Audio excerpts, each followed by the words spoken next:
আসসালামু আলাইকুম। কেমন আছো সবাই? আশা করি সবাই ভালো আছো, সুস্থ আছো। বাংলা সাইক্লোন ইউটিউব চ্যানেলের পক্ষ থেকে শুভেচ্ছা ও অভিনন্দন। আজ এসএসসি ২৫ শিক্ষার্থীদের জন্য নতুন একটি ভিডিও নিয়ে হাজির হয়েছি। আজ আমরা দিনাজপুর বোর্ডের বাংলা ১ম পত্রের সাজেশন দিব এসএসসি পরীক্ষার্থী শিক্ষার্থীদের জন্য। চলো এসএসসি ২৫ শিক্ষার্থীদের দিনাজপুর বোর্ডের ১ম এনালাইসিস দেখি তোমাদের বোর্ডে কোন প্রশ্ন গুলো কোন গদ্য পদ্য দিয়ে প্রশ্ন এসেছে এগুলোর একটা এনালাইসিসটা আমরা ১ম এ দেখে আসি। ১ম এই আমরা দেখব ২০২৪ সালে দেখো ২৪ সালে দিনাজপুর বোর্ডে কোন বোর্ড থেকে কোন গদ্য থেকে প্রশ্ন আসে? ১ম এ যদি আমরা গদ্য দেখি, তাহলে দেখো গদ্য মাটির বেপর থেকে সৃজনশীল আসছে, বই পড়া থেকে সৃজনশীল আসছে, ৭১ এর দিনগুলো থেকে সৃজনশীল আসছে, মতাদি থেকে সৃজনশীল আসছে। আর যদি কবিতা দেখি, কপোতাক্ষ নদ দিয়ে সৃজনশীল আসছে, মানুষ কবিতা দিয়ে সৃজনশীল আসছে, আমার পরিচয় দিয়ে সৃজনশীল আসছে। ২০২৩ সালে যদি আমরা দেখি, ২৩ সালে গদ্য আসছে, শোভাগল্প দিয়ে সৃজনশীল আসছে, বই পড়া থেকে আসছে, প্রবাসবন্ধু দিয়ে আসছে, সাহিত্যের উপরী দিয়ে আসছে। আর পদ্য আসছে বঙ্গবাণী, মানুষ এবং পল্লীজননী। এবার ২২ সালে দেখো শোভাগল্প দিয়ে আসছে, শিক্ষা মনুষ্যত্ব দিয়ে আসছে, নিমগাছ দিয়ে আসছে, আর মানুষ মোহাম্মদ সাল্লাল্লাহু আলাইহি ওয়াসাল্লাম দিয়ে সৃজনশীল আসছে। আর কবিতা আসছে জীবন সঙ্গীত, সেদিন এই মাঠ আর রানার দিয়ে। ২০২০ সালে দিনাজপুর বোর্ডে আসছে গদ্য আসছে মহতাদি, উপেক্ষিত শক্তির উদ্বোধন, মাটির বেপু, সাহিত্যের রূপরীতি। আর কবিতা আসছে স্বাধীনতা এ শব্দটি কিভাবে আমাদের হলো। তারপরে আসছে তোমার জুতা আবিষ্কার, আর তারপর আসছে কপোতাক্ষ নদ। তাহলে এবার আমরা দেখলাম যে ২৪, ২৩, ২২ এবং ২০ সালে কোন বোর্ডে কোন প্রশ্ন আসছে দিনাজপুর বোর্ডে। এবার আমরা অরিজিনাল যে সাজেশনটা আছে আমরা অরিজিনাল সাজেশনটা দেখি চলো। এনালাইসিস অলরেডি দেখা শেষ। এবার আমরা মূল সাজেশনটা যদি আমরা দেখি। দেখো দিনাজপুর বোর্ড শুধুমাত্র সৃজনশীলের জন্য SSC ২৫ final suggestion Dinajpur board. তাহলে কোন গদ্য পদ্যগুলো আগে পড়বা, কেন পড়বা এর কারণটা আমরা লজিক সহ শুরু থেকে শেষ পর্যন্ত যদি দেখো তুমি অবশ্যই বুঝতে পারবা। আর এই অনুযায়ী তুমি প্রিপারেশন নাও তাহলে অবশ্যই ভালো করবা। আর তোমাদের কাছে একটা অনুরোধ হচ্ছে তোমাদের চ্যানেলটা ভালো লাগলে অবশ্যই সাবস্ক্রাইব করে দিবা, বন্ধুর সাথে শেয়ার করতে বলবো না। তোমাদের জুনিয়র বা সিনিয়র কেউ যদি থাকে ইন্টারে পড়ে অথবা তোমাদের জুনিয়র যারা আছে তাদেরকেও তোমার এই চ্যানেলটা সাজেস্ট করে দিবা। তাহলে চলো আমরা মূল আলোচনায় চলে আসি। দিনাজপুরের বোর্ডের জন্য গদ্য সবার আগে তুমি বই পড়া গদ্যটা যদি পড়ো, এটা সে কয়টা দিয়েছে ৭টা স্টার। কেন? এর কারণটা হলো দেখো এই বই পড়া থেকে ২৪ সালে এটা দিয়ে সৃজনশীল আসে, ২৩ সালে এটা দিয়ে সৃজনশীল আসে, ১৮ হচ্ছে সকল বোর্ডে একই প্রশ্ন আসে তখন এটা দিয়ে সৃজনশীল আসে। এছাড়া দিনাজপুর বোর্ড ছাড়াও ২৭ বার এটা দিয়ে প্রশ্ন আসছে অন্যান্য বোর্ডে। আবার ২ নাম্বারে আছে দেখো, এটাও ৭ টা স্টার, এটা হচ্ছে শিক্ষা ও মনুষ্যত্ব।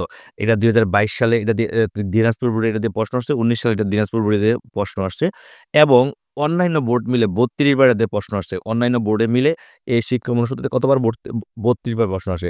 তাহলে আমি তোমাকে সহজ একটা ইকুয়েশন যদি বলি যে, তুমি যদি বই পড়া এবং শিক্ষা মনুষ্যত্ব এই ২ টা পড়ো ইনশাআল্লাহ একটা কমন পেতে পারো। ২ টা গল্প যদি প্রবন্ধ যদি পড়ো, একটা সৃজনশীল কমন পাড়তে পারো। তারপরে আসো ৩ নাম্বার র‍্যাংকে আছে আটি বেপু। ২০২৪ সালে এটা দিয়ে প্রশ্ন আসছে, ২০২০ সালে এটা দিয়ে প্রশ্ন আসছে। এছাড়া অন্যান্য বোর্ড সব মিলে এই পর্যন্ত এটা দিয়ে ২০ বার প্রশ্ন আসছে। দেখো, দেখো, দেখো এটা স্টার হচ্ছে ৭ টা স্টার। তারপরে আমরা যাব ৪ নাম্বারে হচ্ছে সুবা গল্প। নরমালি সুবা গল্পে অনেক বোর্ডে প্রশ্ন আসে না যেহেতু একটু সহজ। কিন্তু কিছু বোর্ডে প্রশ্ন আসে যেমন দিনাজপুর বোর্ড ২৩ সালে এটা দিয়ে সৃজনশীল করছে, ২২ সালে এটা দিয়ে সৃজনশীল করছে, ১৯ সালে এটা দিয়ে সৃজনশীল করছে। তাহলে আর এছাড়া অন্যান্য বোর্ড ২৩ বার এটা দিয়ে সৃজনশীল করছে। তাহলে এটাও ৭ টা স্টার। তারপরে আমরা যাব ৫ নাম্বারে মমতাদি। এটাও ৭ টা স্টার। দেখো মমতাদি ২৪ সালে মমতাদি সৃজনশীল করছে তোমাদের বোর্ডে। ২০ সালে তোমাদের বোর্ডে প্রশ্ন সৃজনশীল করছে। এছাড়া অন্যান্য বোর্ডে এখন পর্যন্ত এই মমতাদি দিয়ে ২৩ বার প্রশ্ন আছে। তারপরে এটা 7 স্টার। এরপরে আমরা যেটা দেখব, দেখো নিম গাছ। এরপরে আছে নিম গাছ। নিম গাছের স্টার হচ্ছে ৫ টি। দেখো এটা দিয়ে ২২ সালে প্রশ্ন আসছে এবং অনলাইনে বোর্ডে ১৭ বার আসে। তোমাদের বোর্ডে শুধু একবারই আসছে ২২ সালে। তাহলে এজন্য এটা হচ্ছে ৫ স্টার। অন্যান্য অনেক বোর্ডে এটা হচ্ছে ৭ স্টার। এরপরে দেখো প্রবাস বন্ধু। ২৩ সালে এটা দিয়ে তোমাদের বোর্ডে প্রশ্ন আসে দিনাজপুর বোর্ডে এবং এটাও ৫ স্টার। এটা অন্যান্য বোর্ডে ৮ বার প্রশ্ন আসে। মানুষ মুহাম্মদ সাল্লাল্লাহু আলাইহি সাল্লাম দেখো এটা দিয়েছে ৬ টা স্টার। আর এটা দেখো তোমাদের বোর্ডে আসছে ২২ সালে এটা দিয়ে সৃজনশীল আসে। ২০১৮ সালে সকল বোর্ডে যখন প্রশ্ন আসে তখন এটাতে প্রশ্ন আসে। এছাড়া অন্যান্য বোর্ড মিলে সব এটা মোট ১২ বার এটা দিয়ে সৃজনশীল আসছে। তারপরে দেখো উপেক্ষিত শক্তির উদ্বোধন দেখো এটাও ৬টা স্টার। দেখো এটা দিয়ে ২০২০ সালে এটা দিয়ে প্রশ্ন করছে, ১৯ সালে এটা দিয়ে প্রশ্ন করছে। এই বছর তোমাদের বোর্ডে এটা দিয়ে প্রশ্ন করতে পারে। এই বছর তোমাদের বোর্ডের জন্য খুবই গুরুত্বপূর্ণ এটা। কারণ এবছর যে সরকার পরিবর্তনের এই যে উপলক্ষটা এই যে এটা হচ্ছে উপেক্ষিত শক্তির উদ্বোধনের কারণে বাংলাদেশের সকল মানুষ এগিয়ে আসার কারণে। আর দেখো উপেক্ষিত শক্তির উদ্বোধন দিয়ে এই পর্যন্ত ১৩ বার অন্যান্য বোর্ডে প্রশ্ন আসছে। ঠিক আছে? এরপরে আমরা যদি দেখি দেখো পল্লী সাহিত্য এটা হচ্ছে ৪টা স্টার। এটা পল্লী সাহিত্য দিয়ে প্রশ্ন আসছে ২০১৯ সালে তোমাদের বোর্ডে প্রশ্ন আসছে এবং এছাড়া অন্যান্য বোর্ডে মোট ১১ বার প্রশ্ন আসছে। আচ্ছা, এবার ১ম ধাপের পরে ধরো এবার ১১ নাম্বারে দেখো ৭১ এর দিনগুলো ২০২৪ সালে যে প্রশ্ন আসছে এটা হচ্ছে ৪ স্টার। আচ্ছা, এবার আর অন্যান্য বোর্ডে মোট ১৬ বার এটা দিয়ে প্রশ্ন আসে। এবার সাহিত্যের রূপরীতি এটা হচ্ছে ৬টা স্টার। তোমাদের বোর্ডের জন্য ৬টা স্টার এইজন্য বললাম দেখো, সব বোর্ডের জন্য এটা ইম্পোর্টেন্ট না। সাহিত্যের রূপরীতি তোমাদের বোর্ডের জন্য কিছুটা ইম্পোর্টেন্ট দেখো। ২৩ সালে এটা দিয়ে প্রশ্ন করছে, ২০ সালে এটা দিয়ে প্রশ্ন করছে, ২৮ সালে সকল বোর্ডে যখন প্রশ্ন হচ্ছে তখনও প্রশ্ন হচ্ছে। এছাড়া এই পর্যন্ত ১০ বার এটা দিয়ে প্রশ্ন হচ্ছে। তোমাদের বোর্ডের জন্য সাহিত্যের রূপরীতি ইম্পোর্টেন্ট। তারপরে দেখো ১৩ নাম্বার র‍্যাংকে যেটা রাখছি অবাগীর স্বর্গ। দেখো এটা 3 স্টার এবং এটা দিয়ে তোমাদের বোর্ডে কখনো প্রশ্ন আসে নাই। বাট অন্যান্য বোর্ডে ৯ বার প্রশ্ন আসছে। তারপরে যে ১৪ নম্বর রাখছি এটা হচ্ছে 2 স্টার, এটা হচ্ছে পয়লা বৈশাখ। তোমাদের বোর্ডে কখনোই প্রশ্ন করে নাই। বাট অন্যান্য বোর্ডে এটা দিয়ে ৯ বার প্রশ্ন আসছে। তারপরে একদম সর্বশেষ লা এ এ ১৫ নাম্বার হচ্ছে স্টার, একটা স্টার দিছি এটা হচ্ছে নিয়তি। এটা এ পর্যন্ত বোর্ডে আসে ৩ বার প্রশ্ন।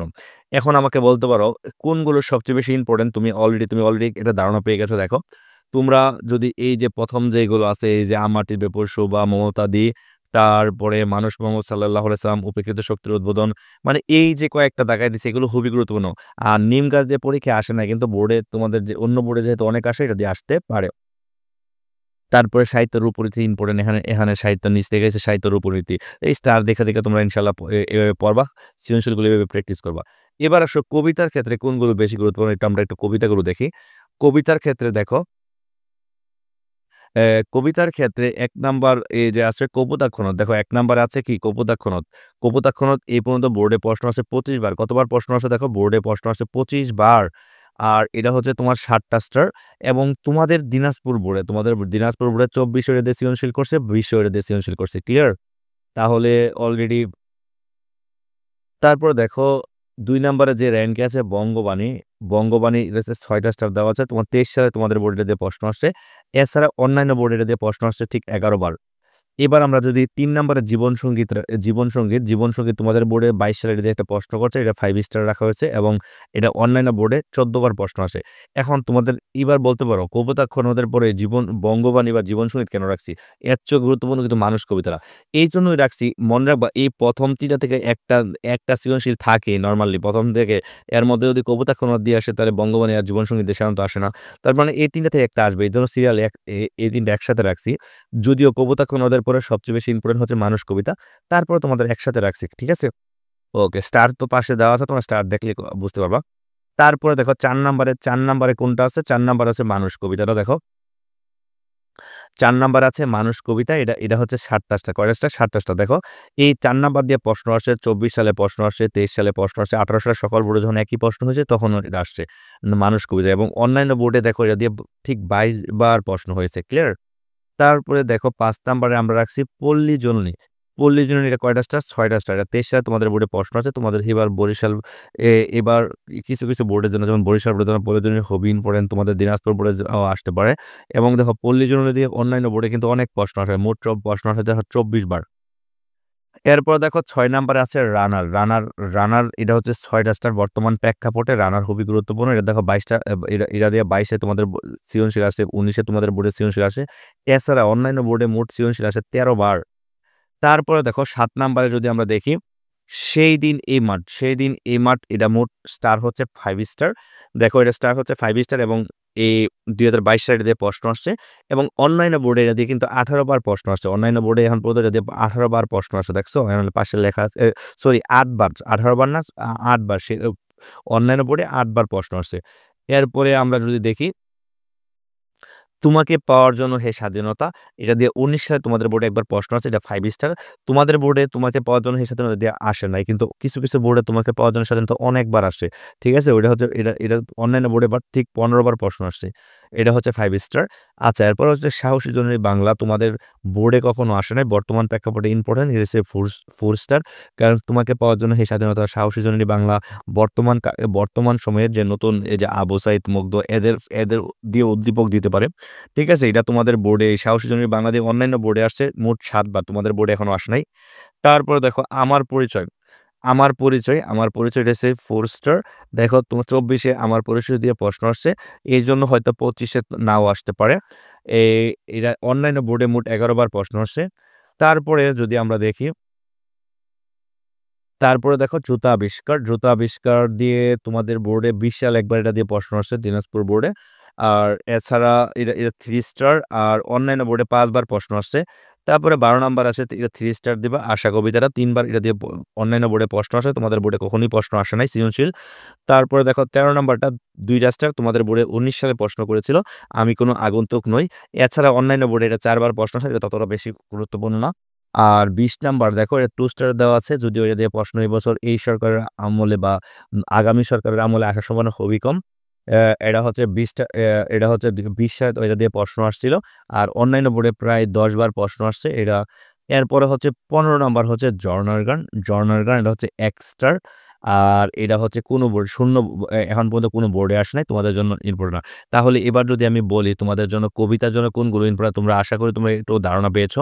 কবিতার জন্য সবচেয়ে বেশি ইম্পোর্টেন্ট কবিতা কোন, তারপরে মানুষ কবিতা সবচেয়ে ইম্পোর্টেন্ট, রানার কবিতা ইম্পোর্টেন্ট, তারপরে বঙ্গবাণী কবিতা ইম্পোর্টেন্ট, জীবন সঙ্গীত ইম্পোর্টেন্ট, তারপরে হচ্ছে কি এরপরে পল্লী জননী ইম্পোর্টেন্ট। মোট কথা ১ম যে ৮ টা দিলাম না, এই ৮ টা খুবই তোমাদের জন্য টপ ইম্পোর্টেন্ট। এগুলো একটু ভালো করে পড়বা। আর ক্লাসগুলো ভালো লাগলে অবশ্যই চ্যানেলটা সাবস্ক্রাইব করে রাখবা। বন্ধুর সাথে শেয়ার করতে পারো না, এবং ছোট ভাই বোনদের কাছেও চ্যানেলটা সাজেস্ট করে দিবা। ভালো থাকো, সুস্থ থাকো। আল্লাহ হাফেজ।